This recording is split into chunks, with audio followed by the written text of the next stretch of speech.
Então, muito obrigada a todos, espero que o almoço tenha corrido bem. Estamos todos a postos. Sem mais delongas, vou passar a palavra ao Dr. Luís Nascimentos. Excelentíssimo Sr. José Patrocínio, coordenador do MUNG, Excelentíssima Sra. Luísa José, muito ilustre moderadora, minhas senhoras e meus senhores. De facto, preparei assim rapidamente um pequeno texto sobre os direitos e liberdades fundamentais de cabina, mas não pensei que havia de falar pela cabina. Por conseguinte, pronto, vejo um pouco limitado o meu trabalho, porque arrisco-me não só a repetir muitas coisas que eventualmente já tenham sido ditas de manhã, mas não apresentar novidade alguma. Em todo caso, vamos então avançar. Portanto, peço desde logo as minhas sinceras desculpas pelas limitações que a minha intervenção de certo comportará, pelo facto de não apenas não viver em cabina, como não visitar cabina há mais de um ano. Mas penso que o clima de terror e a opressão são ainda os aspectos dominantes prevalecentes em cabina. Em abril de 2002, terminada a guerra com a UNITA, o Presidente da República sublinhou que o seu governo estava em melhores condições para a solução do caso cabina. A sua aposta residia em melhorar as condições económicas e sociais para que a qualidade de vida das populações mudasse significativamente. Depois disso, José Eduardo dos Santos não acreditava que houvesse mais reivindicações, mas se as houvesse, havia para as solucionar seria sempre o diálogo para a busca de soluções dentro da harmonia nacional. Portanto, reivindicava uma política de paz, mas que diálogo? Em 10 de outubro de 2002, José Eduardo dos Santos ordenou o início da ofensiva Operação Cobre e Vassoura. A 6 de dezembro de 2003, por ocasião da abertura do 5º Congresso do seu partido, o balanço que ele fazia sobre a solução da questão cabina não podia ser mais triunfante, pois ele foi categórico quando disse que a tensão militar já não tem expressão e que devíamos continuar a aplicar o programa de pacificação, ampliando o diálogo. Ora, os resultados dessa operação de grande envergadura significou para as populações civis de cabina mais terror, intimidações diversas, até de trabalhar, fome, utilização de civis como escudos humanos, detenções ilegais, torturas, tratamentos cruéis, desumanos e degradantes, abusos sexuais, execuções sumárias, enfim, violações sistemáticas aos direitos humanos e crimes contra a humanidade. Portanto, quando esperávamos que, terminada a guerra contra a UNITA, José Eduardo dos Santos apostasse num verdadeiro processo de paz, num verdadeiro debate sobre as causas do conflito, sobre um modelo que melhor satisfizesse o povo de cabina, sobre um estatuto que consagrasse constitucionalmente a especificidade que todos reconhecem à cabina e ao seu povo, que ajudasse a pôr fim à guerra, eis que José Eduardo dos Santos, pelo contrário, e paradoxalmente, apostou precisamente na guerra. Enquanto a visão e o pensamento do nosso arquiteto da guerra vinha implementando uma ação militar do tipo colonial, com cerco à população, a populações inteiras em cabina, a luta pelo exercício dos direitos e liberdades constitucionalmente consagrados e garantidos como a da constituição de associações e sindicatos, perspectivas de discussão de um estatuto político administrativo especial que há muito se vinha prometendo para a cabina, a reivindicação da construção de um porto de longo curso, de que se necessitava para a cabina como uma das traves mestras para o desenvolvimento de cabina, a luta contra os derramamentos de petróleo e responsabilização das companhias petrolíferas pelos danos ambientais provocados, etc., etc., eram assuntos que os cabinenses atacavam e sem medo. Foi feito o Palabanda, a Associação Cívica de Cabina, as igrejas, sobretudo a Igreja Católica, as organizações da sociedade civil e os partidos políticos democráticos resolveram assumir-se como precursores da abertura democrática em Cabina. Em Cabina, em 16 de março de 2004, o Conselho da Campanha por uma Angola Democrática, portanto, constituída por partidos políticos, portanto, que não o MPLA, procedeu ao lançamento da referida campanha e simultaneamente participou na manifestação pública de proclamação do Palabanda, proclamação, diga-se de passagem, tinha sido inviabilizado pelo governo provincial, mas que os partidos e associações da campanha conseguiram, portanto, ultrapassar. E em 13 de agosto de 2005, o Conselho promoveu, em colaboração com o Palabanda, a Marcha da Paz.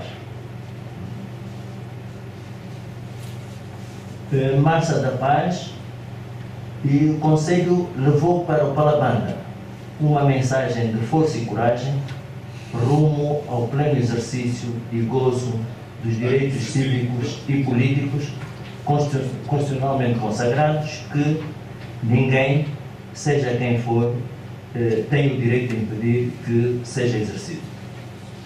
O Conselho da Campanha por uma Angola Democrática apelou às partes em conflito, em Cabina, para cessarem imediatamente as hostilidades e encetarem, com todas as outras forças políticas, cívicas, religiosas e autoridade tradicional, um diálogo político sério, conducente ao desarmamento e à paz. Nesse sentido, considerou positivo a criação, em 2004, do Fórum Cabinês para o Diálogo e o seu mandato de engajar-se nas negociações de paz a todo momento com o governo de Angola e encorajou o governo a engajar-se igualmente na busca da paz, bem como em cumprir estritamente a Declaração Universal dos Direitos Humanos e as suas obrigações enquanto parte do Protocolo Internacional sobre os Direitos Civis e Políticos. Por seu turno, por ocasião do 56º aniversário da Declaração dos Direitos do Homem, a 10 de dezembro de 2004, o Palabanda organizou de 5 a 11 de dezembro uma Semana dos Direitos Humanos sob o lema "Pelos Direitos Humanos, Justiça Social e Paz em Cabina, dignifiquemos a vida". Campanha esta, semana esta, iniciada em Mayombe, em Bucuzau, zona onde a situação dos direitos humanos era mais crítica. Acho que continua a ser. A reação do governo à divulgação e defesa dos direitos humanos pela Palabanda, bem como a promoção da participação dos cidadãos em todas as iniciativas e esforços tendentes à restauração da paz e à solução pacífica do problema de Cabina, levou o Executivo de então a promover a extinção do Palabanda através de uma ação especial de extinção da associação, promovida pelo Procurador Provincial Pascoal em 29 de julho de 2005. Hoje, 9 anos depois, o Tribunal Supremo ainda não teve tempo de apreciar a ação, pois tendo sido dado ao recurso interposto de efeito meramente devolutivo e não suspensivo, o assunto pode esperar. Como foi referido na conferência de imprensa de 4 de julho de 2006, portanto, no Hotel Alvalade, pelo presidente do Palabana, portanto, acho que foi a última intervenção do Palabana, a decisão de extinção da Palabanda foi, para uns, política, pois o recurso ao tribunal teve apenas o intuito de dar algum cunho jurídico ao ato.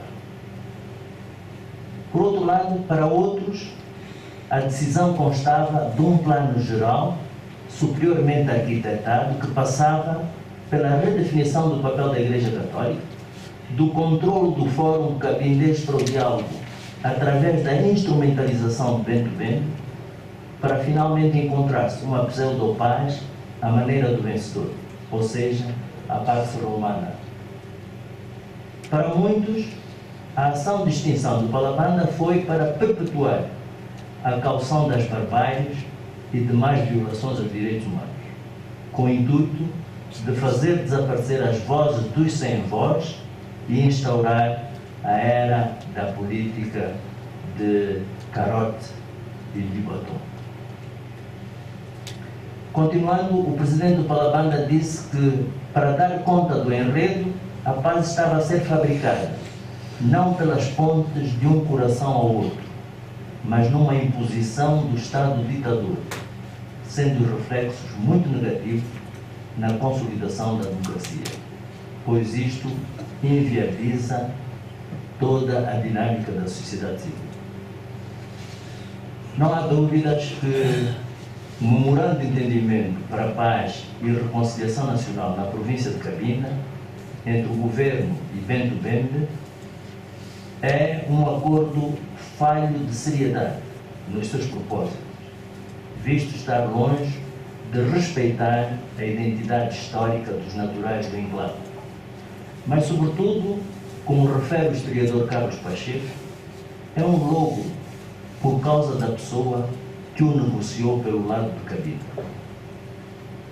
Apesar de ter ocupado altos postos na hierarquia da FLEC, a história política de António Bento Bembe nos últimos tempos é confusa. Contra ele pendia um mandato de captura internacional expedido pelas autoridades norte-americanas. Preso na Holanda, onde aguardava a remoção para os Estados Unidos, estranhamente logrou evadir-se e embarcar num avião para Brazzaville e aí colocar-se sob proteção do presidente Denis Sassou Nguesso. Assim, inicialmente dado como desaparecido pelos seus companheiros, ele, de repente, à revelia da FLEC e do órgão supremo, ressurgiu no papel de único interlocutor válido de Angola, com poderes para representar a totalidade das correntes nacionalistas cabindenses, aglutinados no Fórum Cabindês para o Diálogo. A reação dos cabindas, e não só, não se fez esperar. De todos os quadrantes se condenou o acordo como uma imposição de Luanda, como um acordo do governo angolano consigo próprio.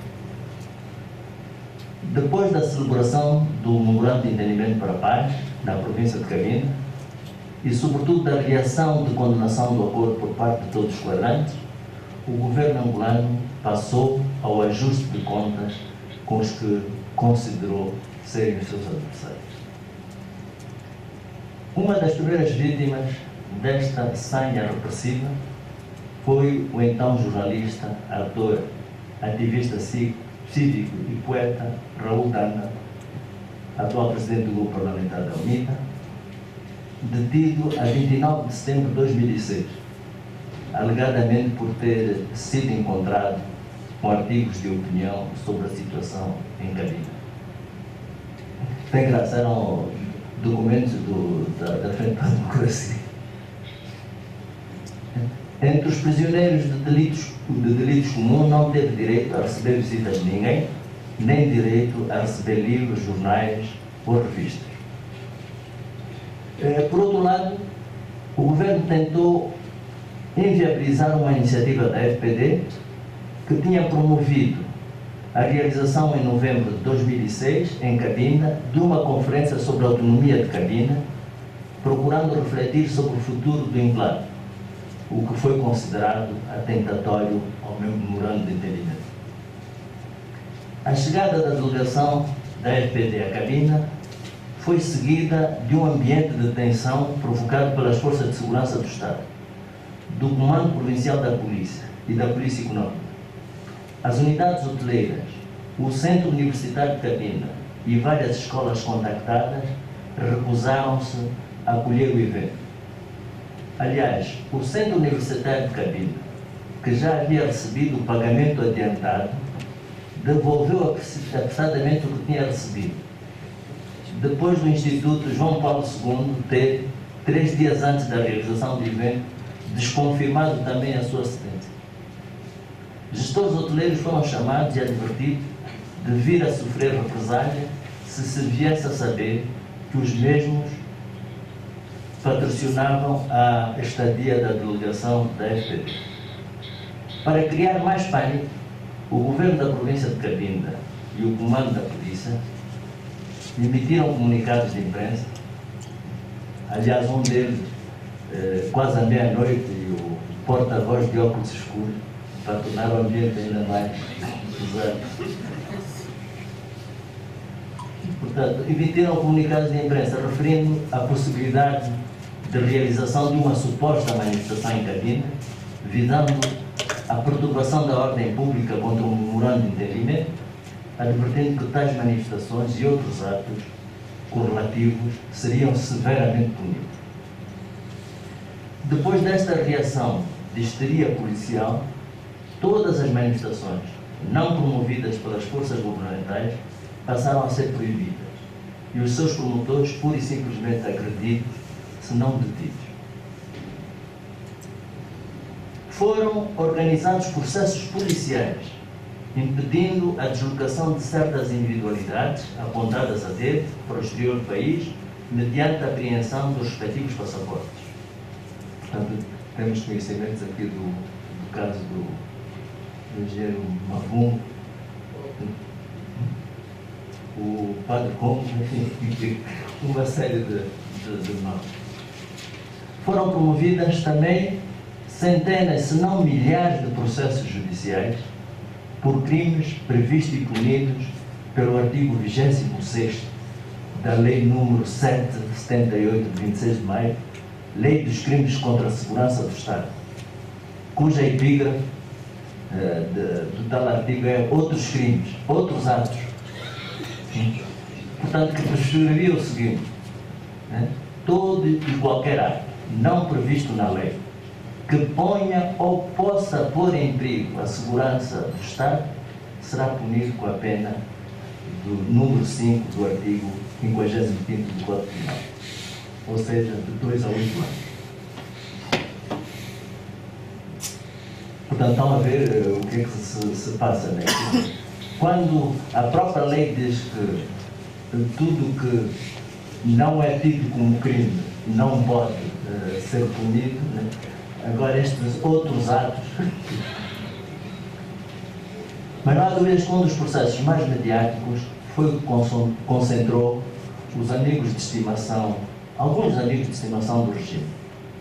O ex-padre Raul Tati, o advogado Francisco Ruemba, aqui presente, o empresário Belchior Lanço Tati e José Benjamin Fuca, acusados igualmente de autoria material de crime de outros atos contra a segurança interior do Estado, previsto e punido pelo artigo 26º.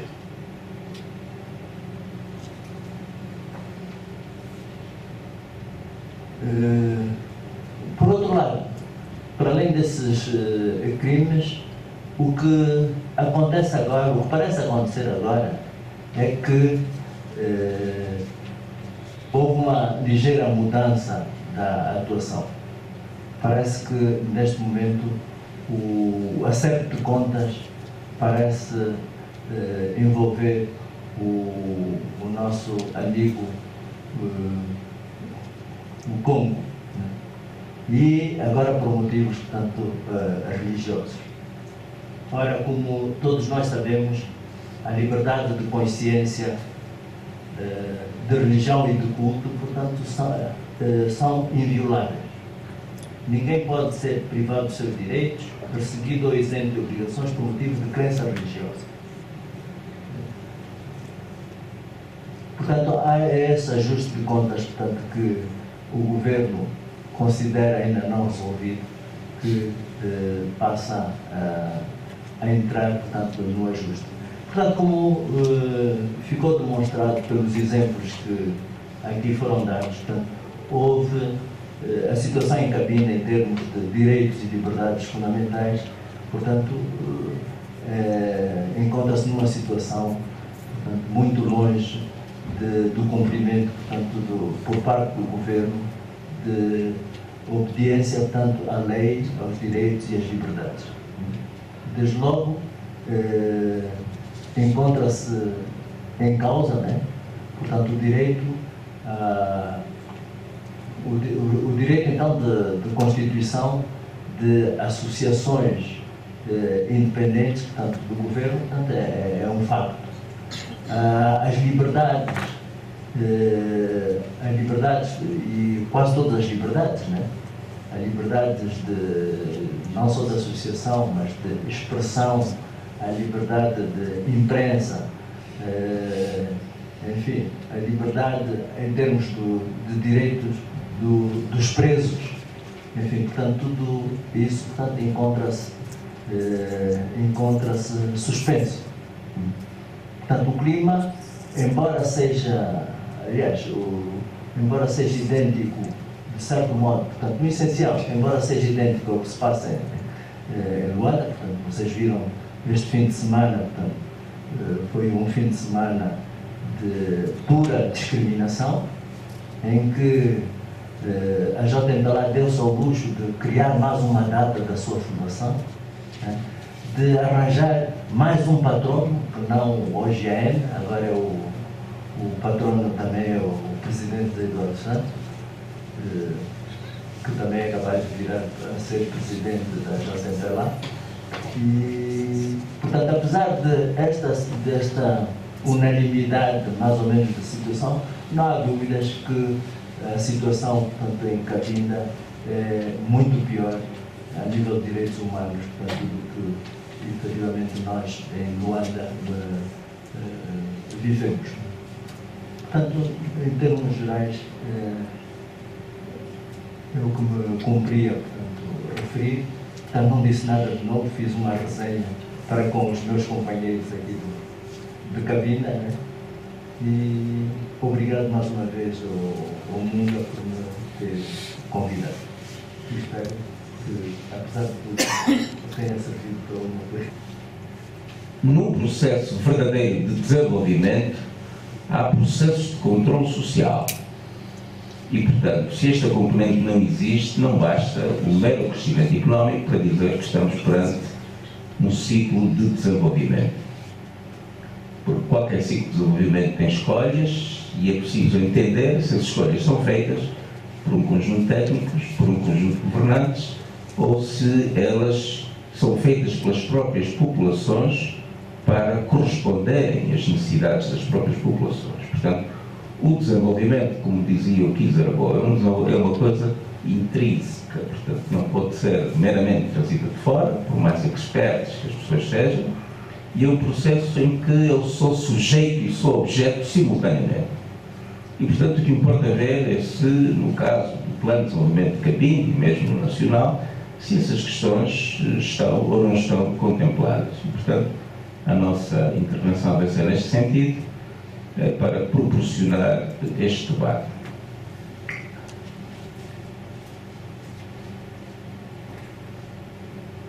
Todo o plano de desenvolvimento de Angola está sujeito ao chamado plano de desenvolvimento de 25 anos, que todos nós já ouvimos falar, mas que muito poucos de nós conhecem.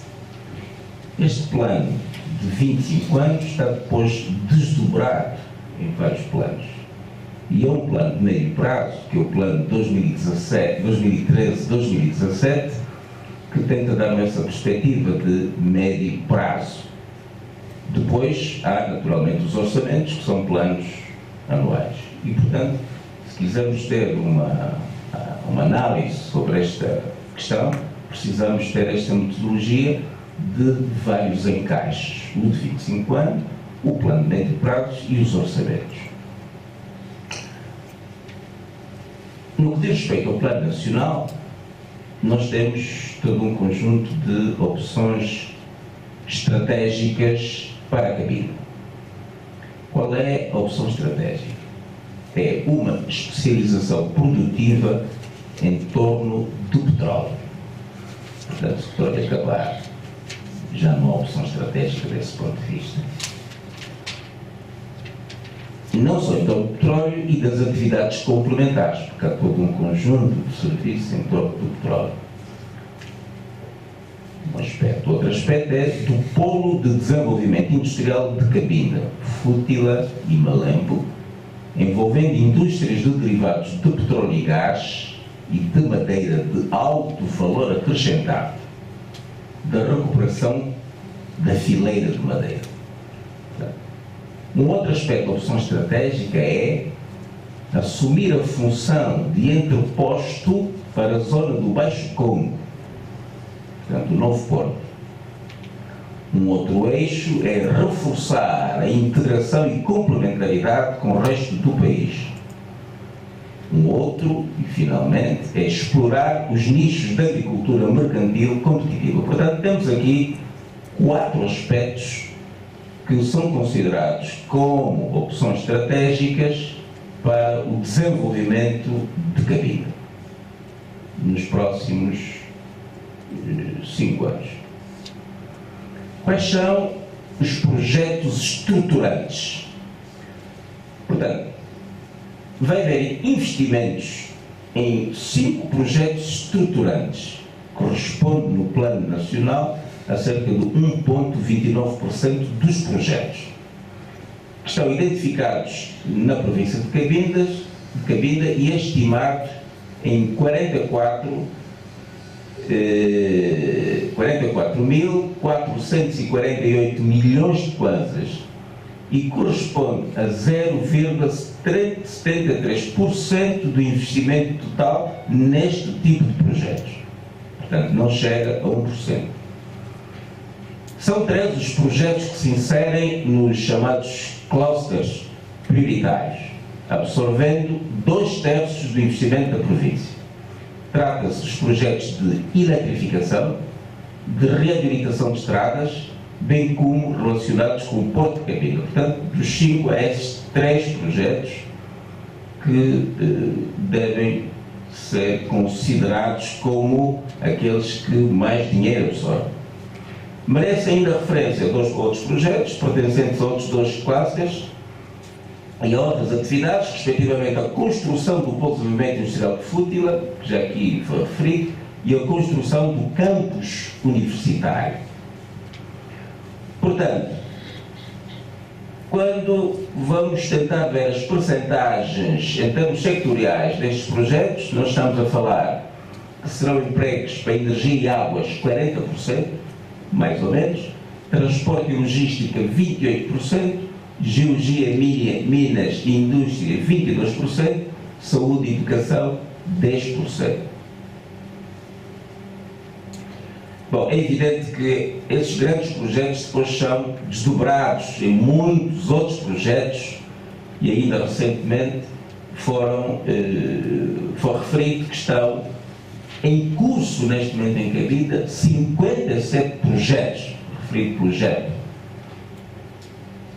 E desses 57 projetos, quais são o que é que o foco fundamental está na modernização e requalificação da cidade, que impõe uma nova urbanidade, impõe novos polos de desenvolvimento turístico, como no caso do desenvolvimento turístico de Cacombo, por causa da sua localização geográfica, do Bucuzal e Belize, portanto, por causa dos recursos minerais e florestais, e também projetos de infraestruturas, escolas, postos médicos, centros de saúde, construção de vias terciárias e secundárias. No chamado setor de infraestruturas rodoviárias, portanto, vai absorver grande parte do orçamento do programa.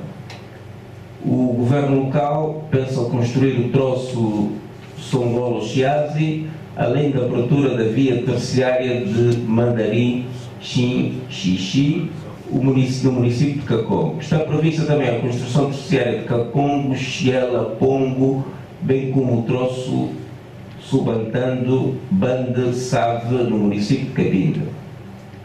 Prevê-se também a reabilitação de vias que ligam o bairro Amiga Cabral, o Hospital Central de Cabinda, as valas de drenagem dos bairros 4 de Fevereiro, Mandombolo, Chipindi, Simulambuco, Cabaçando, passando por isso, ela demoras, não é? Boela, na planície de Mandarim, Chueca e Lovaça. O programa reserva ainda a construção e reabilitação de vias terciárias de Dinge, Chivovo, no Kakongo, portanto, Tempo, Saca, portanto, há todo um conjunto de vias que vão ser reconstituídas, não só vias secundárias e terciárias, porque as primárias são diretamente feitas pelo governo. Portanto, há também melhoramento de vias, não vou aqui perder muito tempo em especificar quais são, portanto, o importante é ver a perspectiva, e também existe um conjunto de casas que estão a ser construídas e que vão continuar a ser construídas dentro deste chamado Plano Nacional de Desenvolvimento, que vai fazer a requalificação de um conjunto de zonas, segundo os planos do governo, requalificação e realojamento, por consequência, das pessoas, ou dos agregados familiares que estão nas zonas que vão ser requalificadas. Por outro lado, segundo o governo, vai-se construir todo um conjunto de casas que permitam com que agregados familiares de baixa e de rendimento médio possam, digamos, ter acesso. Em Bucuzal fala-se que se vai reabilitar 500 casas e construir 60 novas casas. Quanto à questão da água e energia, neste momento a capacidade instalada de Cabinda é 145 megawatts,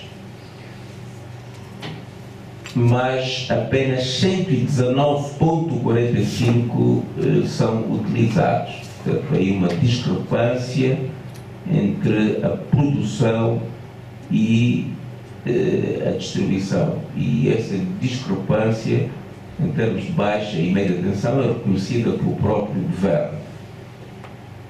Para além de que esta situação ainda não resolve efetivamente a situação da falta de energia.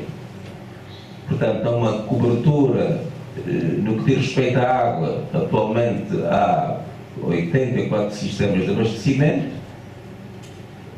45% da zona habitada está coberta, segundo o governo, e há um conjunto de insuficiências de produção de água de cerca de 35%. Então,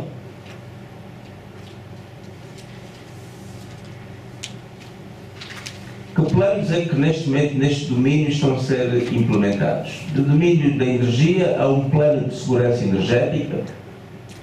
Todas as políticas ou todas as intenções em termos de plano têm que ser materializadas em políticas. E vamos ver depois também aqui que há um gap. Nem tudo está materializado em políticas.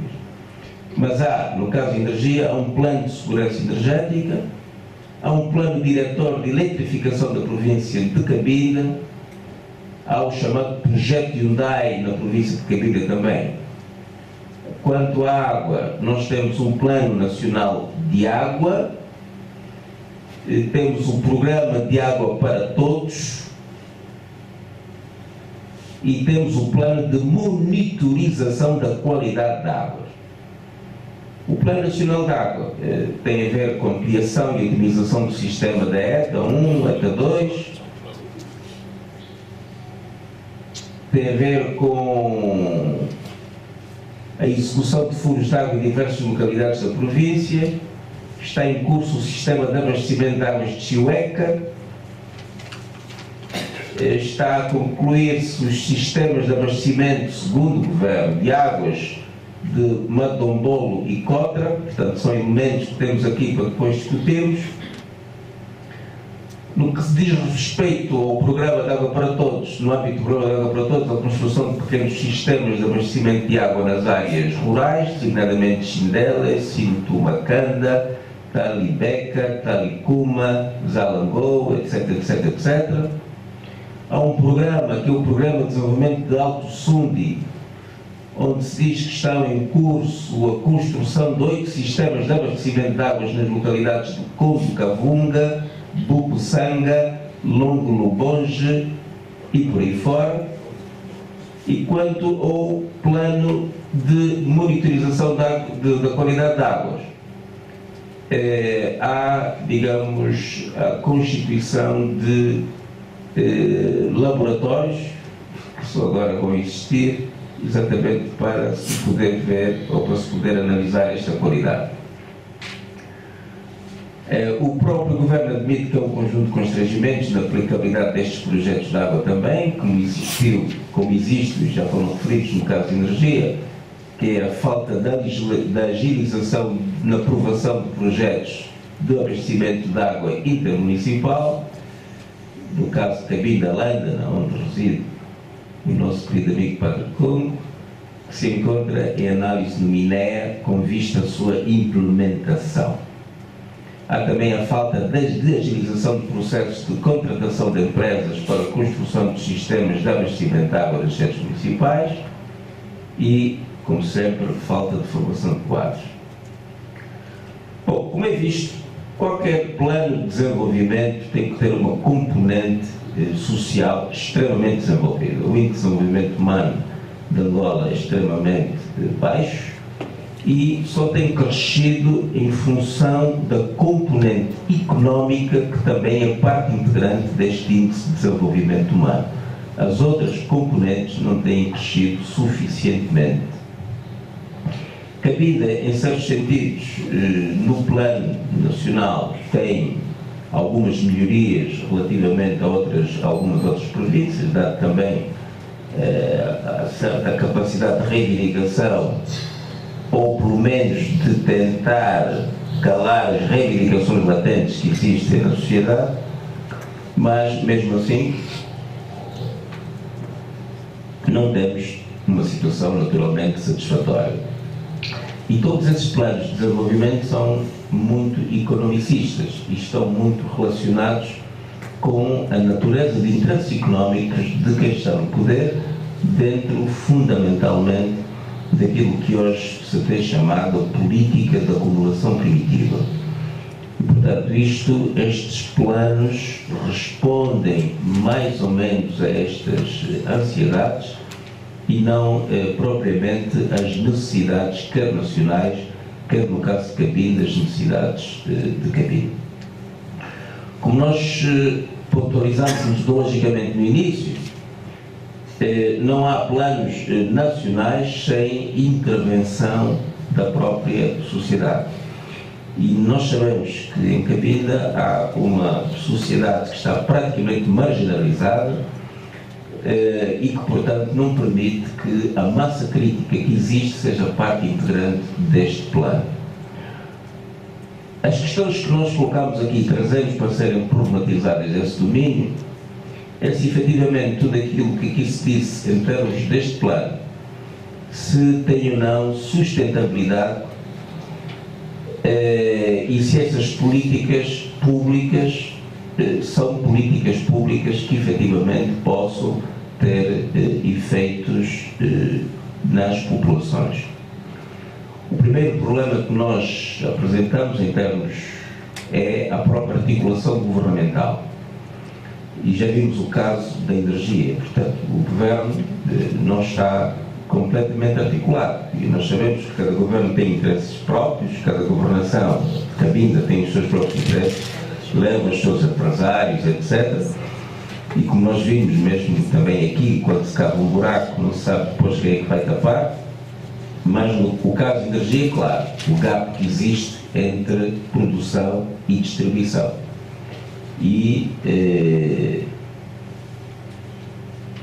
Portanto, isto, não é, faz com que, para a produção, temos certos projetos, mas depois não são acompanhados com as devidas redes de distribuição, porque, entretanto, aí não há, ou pode não haver na hora, projetos com interesse naqueles que estão no poder. Um outro aspecto é a disparidade no ritmo de crescimento. Portanto, há um emprego tecnológico que muitas vezes exige um certo projeto, mas que a mão de obra interna não é uma mão de obra que esteja adequada a este ritmo tecnológico.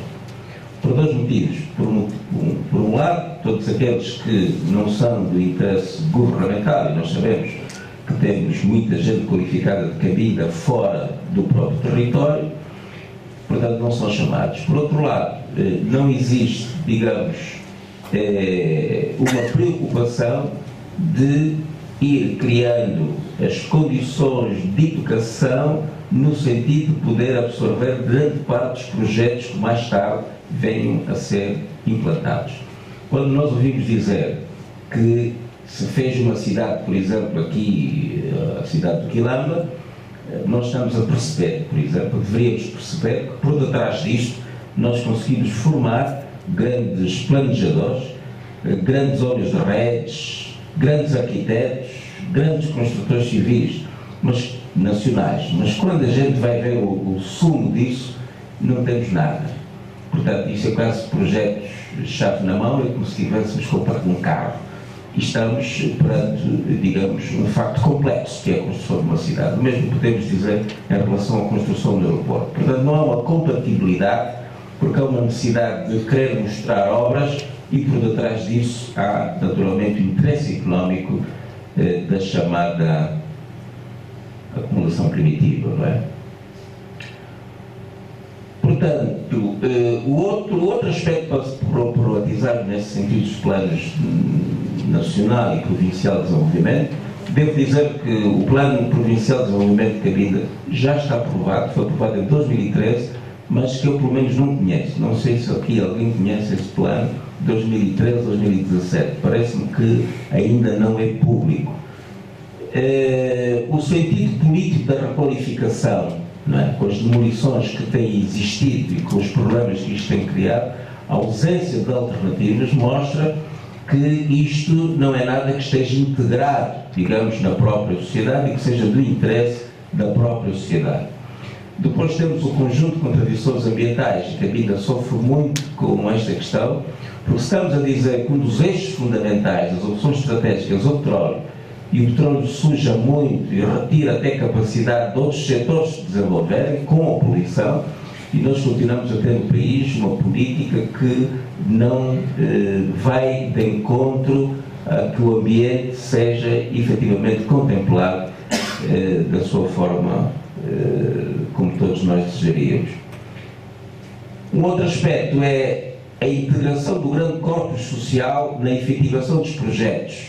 Já falamos disso e, portanto, nós não vimos que na formulação houve a participação das pessoas internamente, não tem participação praticamente na gestão, é uma questão do governo e do seu grupo, e também não há, digamos, institutos de monitoria e avaliação, na medida em que estamos perante uma sociedade civil que foi destruída, tínhamos o Palabanda que podia ter este papel e coisa, e temos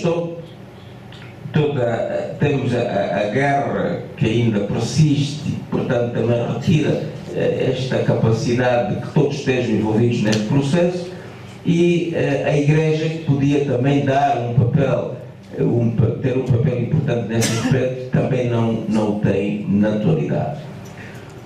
O problema que se coloca nesses planos de desenvolvimento, por causa deste processo de acumulação primitiva, é efetivamente o controle político do partido pelo poder.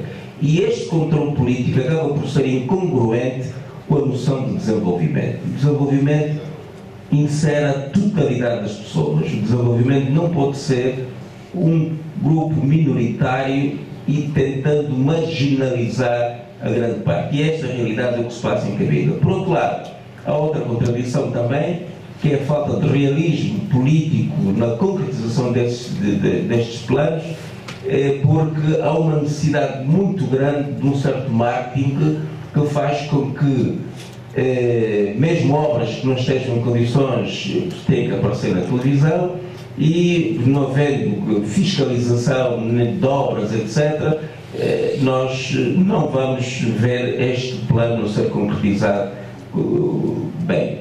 Finalmente, temos a corrupção. Há dois tipos de despesas que se fazem nesses planos. Um tipo é despesas de investimento público, normalmente ronda os 80%, e as despesas de apoio ao desenvolvimento, que são para uns 20%. Nós sabemos que, com a grande corrupção, digamos, que existe, todos os elementos fundamentais para que, efetivamente, todas as componentes integradoras de um plano de desenvolvimento falham. E é isso que também em Cabida acontece. Muito obrigado.